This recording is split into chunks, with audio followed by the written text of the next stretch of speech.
আজ প্রমীলা দেবী আর অমিতবাবুর বিয়ের ৩৫ বছরের বিবাহ বার্ষিকী। প্রমীলা দেবীর বয়স প্রায় ৬৫ বছর। ৫ বছর আগেই তিনি চাকরি থেকে রিটায়ার করেছেন। তিনি একটি স্কুলের প্রধান শিক্ষিকা ছিলেন। এদিকে অমিতবাবু সরকারি চাকরি করতেন। উনিও ৫ বছর আগেই রিটায়ার করেছেন। আসলে অমিতবাবু আর প্রমীলা দেবী একে অপরকে কলেজ লাইফ থেকেই চিনতেন। তারা একসঙ্গে কলেজে পড়াশোনা করেছেন।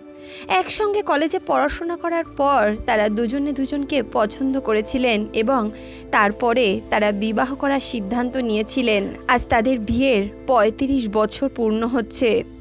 আজ হঠাৎ প্রমীলা দেবী অমিতবাবুকে একটি কাগজ ধরিয়ে দিলেন। অমিতবাবু প্রমীলা দেবীকে বলতে লাগলেন, কি ব্যাপার, আজ বিবাহবার্ষিকীর দিনে এটা কিসের কাগজ?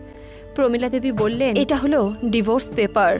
আমি তোমার কাছ থেকে মুক্তি চাই।